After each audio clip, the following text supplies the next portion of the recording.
हमारे YouTube channel में आप सभी का स्वागत है। पिछले वीडियो में हमने रामचरितमानस में अयोध्या कांड के 5 दोहे पूरे पढ़ लिए थे और जिसके आगे के दोहे चौपाई हैं वो हम इस वीडियो में पढ़ेंगे। तो आप सभी जुड़े रहिए। तो आइए हम पढ़ना शुरू करते हैं। कहो भूप मुनि राज कर जो जो आयस होई, राम राज अभिषेक हित बेगी करम सोई सोई। अर्थात राजा ने कहा, श्री रामचंद्र जी के राज्य अभिषेक के लिए मुनिराज वशिष्ठ जी जो आज्ञा आप लोग जो आज्ञा हो वो आप लोग तुरंत करें। हर्ष मुनि से कहे मृदवानी, आनो सकल सुती रथ पानी, औषध मूल फूल फल नाना, कहे नाम गनि मंगल नाना। अर्थात मुनिराज ने हर्षित होकर कोमल वाणी से कहा कि संपूर्ण श्रेष्ठ तीर्थों का जल ले आओ। फिर उन्होंने औषधि, मूल, फूल, फल और पत्र आदि अनेकों मांगलिक वस्तुओं के नाम गिनकर बताए। चामर चरम बसन बहुभांति, रोम पाट पट अगिनत जाति, मणिमन मणिगण मंगल वस्तु अनेका, जो जगजोग भूप अभिषेका। अर्थात चवर, मृगचर, बहुत प्रकार के वस्त्र, असंख्य जातियों के ऊनी और रेशमी कपड़े, नाना प्रकार की मणियाँ, रत्न तथा और भी बहुत सी मंगल वस्तुएं जो जगत में राज अभिषेक के योग्य होती हैं, सबको मंगाने की उन्होंने आज्ञा दी। वेद विदित कई सकल विधाना, कहूँ रचौपुर विविध विताना, सफल रसाल पूग फल केरा, रोपो बीतन पर पुरचऊ फेरा। अर्थात मुनि ने वेदों में कहा हुआ सब विधान बताकर कहा, नगर में बहुत से मंडप चंदोवे सजाओ, फलों समेत आम, सुपारी और केले के वृक्ष नगर की गलियों में चारों ओर रोप दो। रचो मंजुमन चौके चारू, कहूँ बनावन बेग बजारू, पूजाओ गणपति गुरुकुल देवा, सब विध करूँ भूमि सुर सेवा। अर्थात सुंदर मणियों के मनोहर चौक पुरवाओ, बाजार को तुरंत सजाने के लिए कह दो, श्री गणेश जी गुरु और कुल देवता की पूजा करो और भूदेव ब्राह्मणों की सब प्रकार से सेवा करो। ध्वज पताक तोरण कलश सजो तुरग रथनाथ, सिरधर मुनिवर बचन सबू, निज निज काज लाग। अर्थात ध्वजा, पताका, तोरण, कलश, घोड़े, रथ और हाथी सबको सजाओ। मुनि श्रेष्ठ वशिष्ठ जी के वचनों को सिरोधार्य करके सब लोग अपने अपने कामों में लग गए।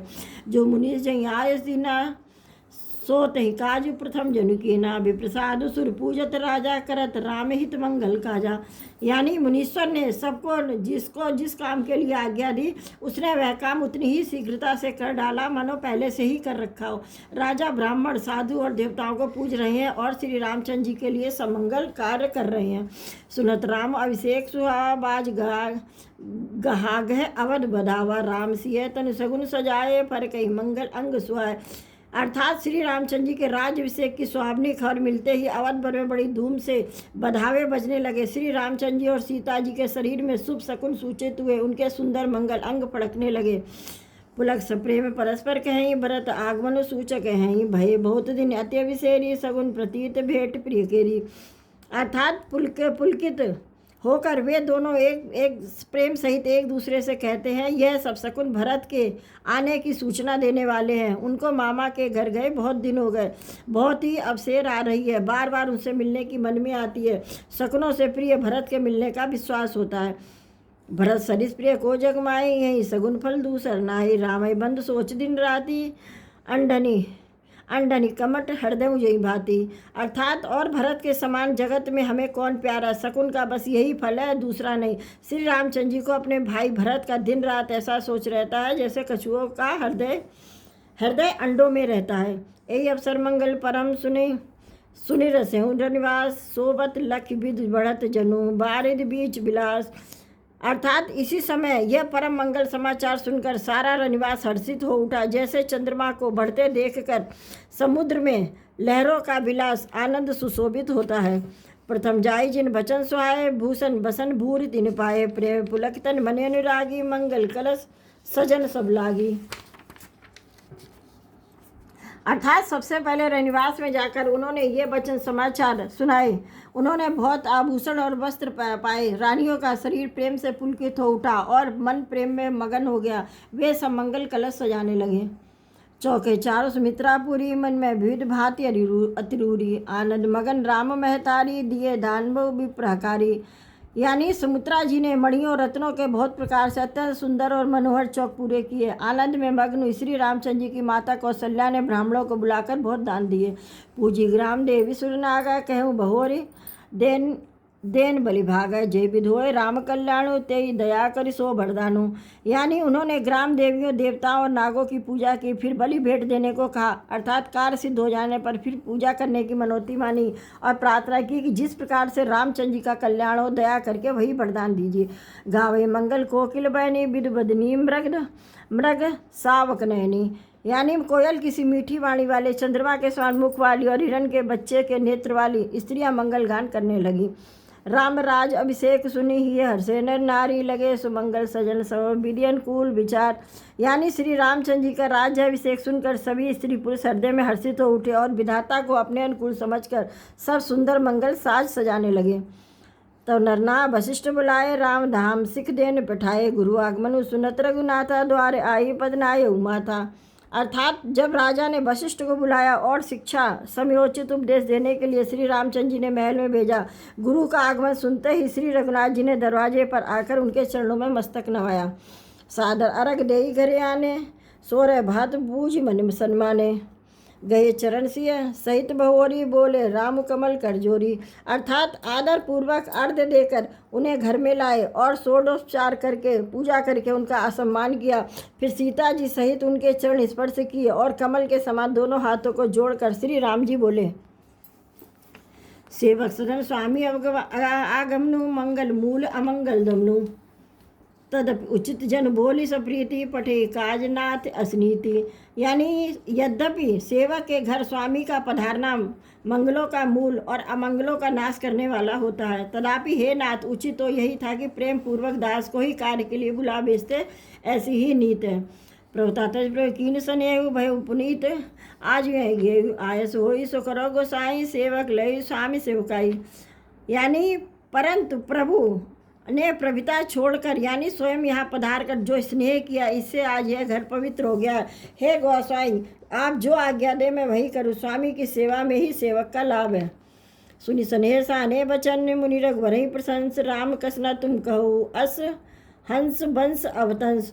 अर्थात श्री रामचंद्र जी के प्रेम में सने हुए वचनों को सुनकर पुनि मनिष्ठ वशिष्ठ जी ने श्री रघुनाथ जी की प्रशंसा करते हुए कहा, हे राम भला ऐसा क्यों ना कहे, आप सूर्य वंश के भूषण हैं।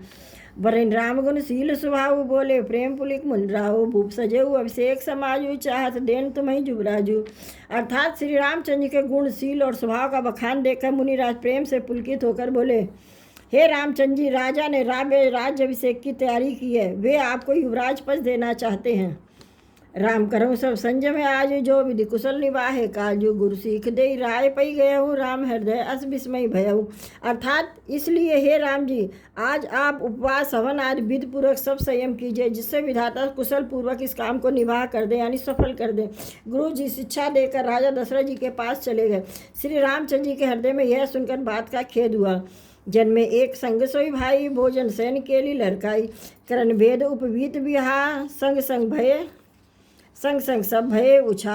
अर्थात हम सब भाई एक साथ जन्मे, खाना सोना लड़कपन खेल कूद कन छेदन यज्ञोपवीत और विवाह आदि उत्सव सब एक साथ ही हुए हैं।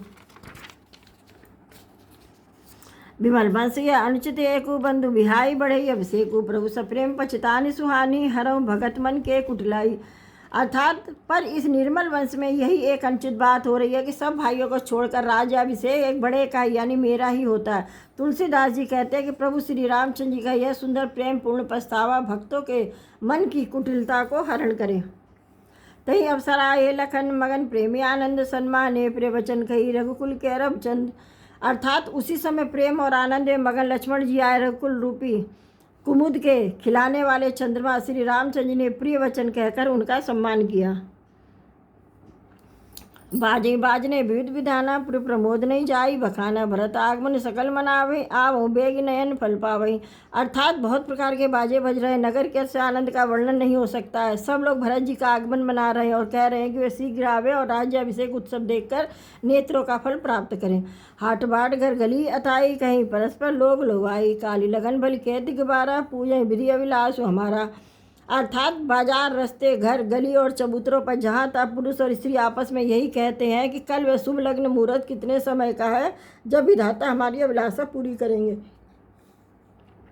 कनक सिंहासन सिय समेता बैठे राम होई चेता, सकल कहीं जब होयल काली बिगन बिघन मनावे देव कुचाली। अर्थात जब सीता जी सहित श्री रामचंद्र जी स्वर्ण के सिंहासन में विराजेंगे और हमारा मन चीता होगा, यानी हमारी मनोकामना पूर्ण होगी। इधर तो सब यही कह रहे हैं कल कब होगा, उधर कुचक्री देवता विघ्न मना रहे हैं। तिनय सुहाई न अवध बधावा, चोर चंदिनी रात न भावा, सारद बोली विनय सुर करही, बारही बार पाए ले परही। अर्थात उन्हें देवताओं का अवध के बधावे नहीं सुहाते, जैसे चोर को चांदनी रात नहीं भाती। सरस्वती जी को बुलाकर देवता विनय कर रहे हैं और बार बार उनके पैरों को पकड़कर गिर पड़ते हैं। इस वीडियो में हमने अयोध्या कांड के 5 दोहे कंप्लीट किए हैं चौपाइयों के साथ में, यानी इस वीडियो हमारे आज के 10 दोहे पूरे हो गए हैं और जो इसके आगे के दोहे हैं वो हम अगले वीडियो में पढ़ेंगे। तो आप भी हमारे वीडियो को देखिए, समझिए। वैसे हम साथ में हिंदी में भी समझाते जा रहे हैं इसका अर्थ भी, तो आपको जल्दी समझ में आ जाएगा। फिर हमारे चैनल को सब्सक्राइब करिएगा। तो चलिए हम मिलते हैं अगले वीडियो में, तब तक के लिए आप सभी को हमारी तरफ से जय श्री राम।